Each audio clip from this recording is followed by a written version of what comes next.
I used to think love could fill an empty fridge, that if I worked hard enough, my daughter would see what I was trying to build, not in bricks or money, but in heart. Every morning before sunrise, I'd scrub floors that weren't mine, polishing the homes of people who'd never know my name. And Sophia? She'd watch me through the window, her school uniform crisp and clean, her eyes already learning to look down on me. I didn't blame her. The world taught her that worth came with a price tag, but a mother's pride, it's a quiet kind. It doesn't shout, it endures. They say money changes people, but sometimes it's the lack of it that twists the soul first. Sophia began to speak with that tone, the one that cuts like polished glass. She didn't want her friends to know I cleaned houses. She'd ask me to drop her off a block early, as if shame could be disguised in distance. I pretended not to notice. A mother learns how to swallow pain in silence. At night, I'd sit by the window counting the little victories, an extra hour of work, a smile from the bus driver, enough rice left for tomorrow.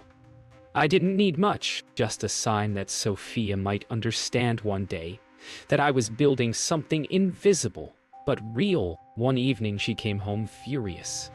Some girl had mocked her shoes, said her mother, looked like the help. Sophia's eyes were sharp, wet with anger, but not at them. At me! Why can't you be like other moms? She shouted. I had no answer. I just kept washing the dishes, letting her words sting the way soap stings an open wound. That night I sat outside on the steps after she'd gone to bed. The city smelled like rain and exhaust. I looked up at the stars, tiny and distant, and whispered to the night one day, she'll see me. Not for what I had, but for who I am. By the time Sophia turned 16, she had perfected the art of distance.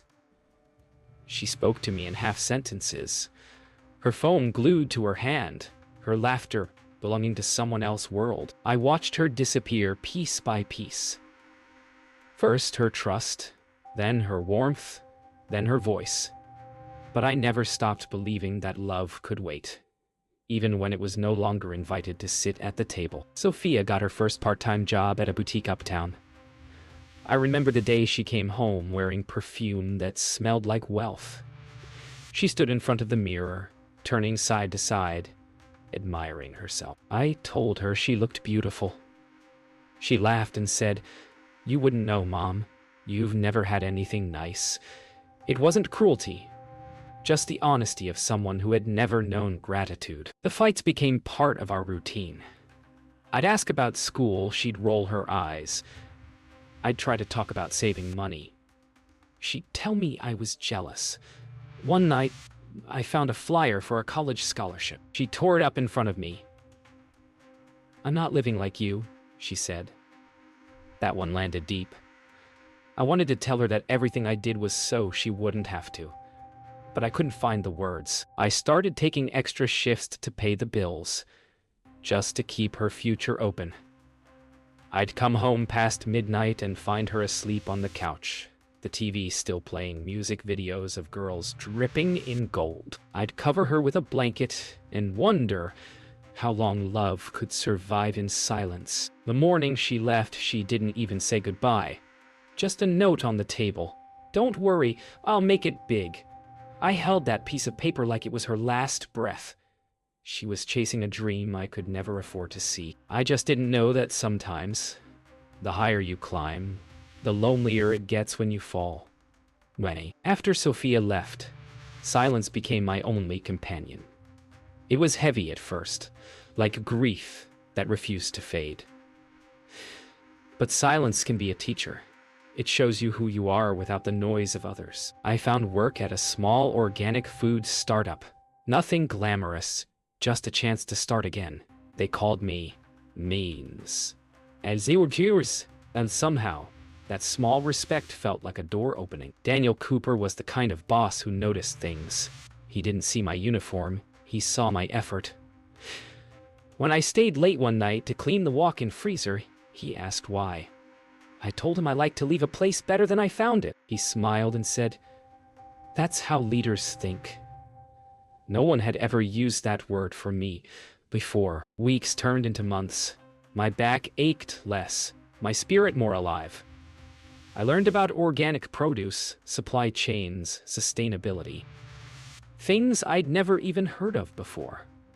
The work gave me purpose again. Every label I stuck, every floor I scrubbed, I thought, this is mine. A quiet dignity began to bloom where shame once lived. One afternoon, Daniel called me into his office. I was terrified. I thought I'd done something wrong, but instead he handed me a paper. "Assistant Operations Manager," he said.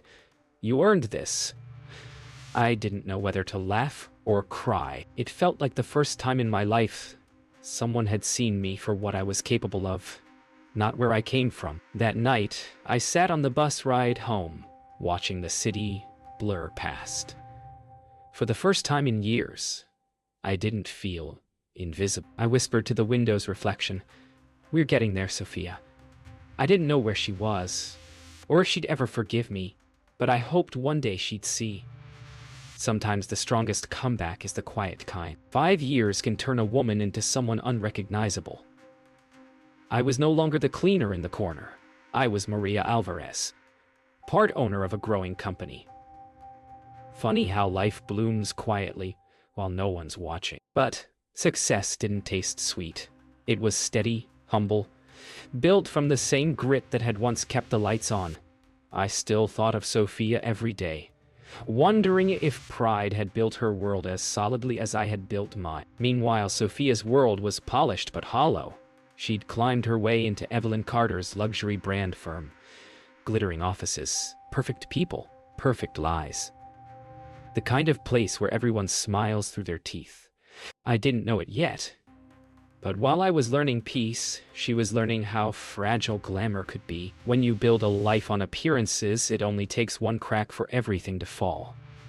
Sophia made a costly mistake, sent confidential files to the wrong client. Her boss, Evelyn, turned cold in an instant. The same woman who praised her ambition now looked at her like she was disposable. That's how power works when it's borrowed. The call came late at night, a number I didn't recognize. Her voice was small, cracked. "Mom, things aren't good." I held the phone like it was glass, afraid the moment would shatter. I wanted to ask where she was, if she'd eaten, if she was safe. But I said none of it. Just, "Come home, Sophia." Silence on the line, then a quiet sob. Maybe love doesn't die. It just waits. Days passed without word. I busied myself with work, pretending not to worry.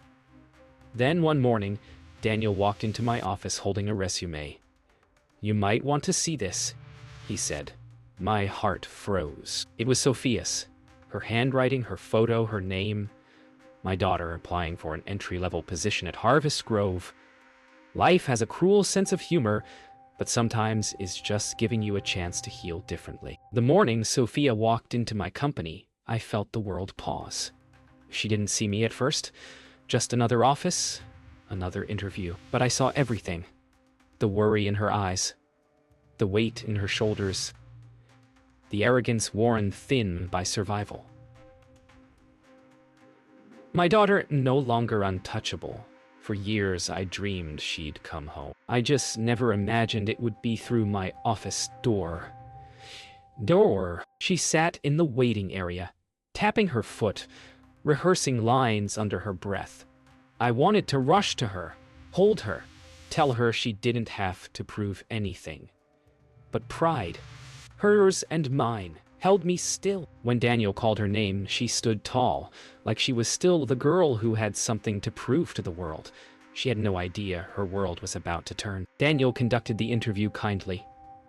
He asked about her past work, her goals. Sophia spoke carefully, her voice softer than I remembered. "I just needed a chance," she said. When she left the room, Daniel looked at me and said, "She's a fighter like her mother." I smiled faintly, hiding the ache in my chest. I told him to hire her, but not because she was my daughter, because she needed what I once did. A beginning. Her first day was quiet. She didn't recognize me right away. Time had carved new lines on my face, grace where hardship used to live. When she finally saw me in the hallway, clipboard in hand, she froze. "Mom," she whispered. The word fell like a confession. I nodded, trying not to cry. She looked around, confused, as if trying to fit me into this new world. "You work here?" she asked. I smiled. "No, Mia, I run it." That evening, I found her sitting alone on the rooftop terrace, the city glowing below. She didn't say much, just stared at the skyline like she was seeing herself for the first time. Finally, she said, "I'm sorry, Mom." I sat beside her. "Don't be sorry," I said softly. "Just be better than I was." For the first time in years, we sat together in silence that didn't hurt. Forgiveness isn't a single moment. It's a slow exhale after years of holding your breath. In the days that followed, Sophia worked quietly. No more pretending. No pride. No pretense. Just effort. She took orders from younger staff, cleaned up mistakes without complaint. I watched from a distance, resisting the urge to protect her. Sometimes, love means letting someone rebuild from their own ruins. Daniel noticed her too. "She's got your spirit," he told me one afternoon. I smiled faintly. "She's got her own." For the first time, I wasn't comparing her to anyone, not even the girl I used to wish she'd been. Growth can look like humility, and humility can look like peace. One evening, I stayed late to finish reports. Sophia walked into my office, hesitant. "I wanted to thank you," she said, voice trembling. I asked for what? For not turning me away. She looked down at her hands, ashamed. I stood, crossed the room, and took them in mine. "You're here because you earned it," I said, "not because I pitied you." She nodded, tears falling silently. "Some wounds don't close. They just stop bleeding." The weeks turned gentle. We shared rides home, laughed about small things, avoided the big ones. One night, on the bus, Sophia rested her head on my shoulder. I froze for a moment, then smiled. That's how healing arrives. Not with a speech, but with the weight of a head that finally finds rest. At work the next morning, Daniel handed Sophia her first paycheck. Her eyes filled instantly. "It's not much," he said. She smiled faintly, glancing toward me. "It's everything," she whispered. In that moment, the circle closed. Not in pride or victory, but in understanding. The same hands that once scrubbed floors now signed the check that helped her daughter begin again. Months passed. Our days found rhythm again. Quiet breakfasts, shared rides, small laughter where silence used to live. Sometimes I'd catch Sophia looking at me differently, as if she were seeing the years she'd missed. The blisters, the patience, the prayers whispered into night air. I didn't need an apology anymore. Watching her try was enough. One weekend, we drove past the house where I used to clean. I pointed it out, half joking. "That was your mother's empire once," I said. Sophia turned to me, eyes wet. "And now?" she asked. I smiled. "Now I own mine." She reached over and took my hand. The silence between us finally felt full. At work, Sophia began training new hires. I watched her teach them patience, kindness, things no corporate handbook could explain. One of the young women asked her, "Where'd you learn that?" Sophia smiled softly and said, "From the woman who signed my first paycheck." I turned away so she wouldn't see me cry. That evening, I found her cleaning up the break room. I laughed. "That's not your job anymore." She looked at me, a little smile tugging at her lips. "It's yours I'm honoring." That's when I realized she wasn't the same girl who'd once been ashamed of me. She had finally learned the dignity of doing things with love. On my last day before retirement, I handed Sophia the keys to my office. "It's yours now," I said. She froze, tears falling fast. "I don't deserve this." I smiled, brushing a strand of hair from her face. "None of us ever do, Mia. We just keep showing up." She hugged me then, tight, trembling, whole. The world had turned, and this time it was kind.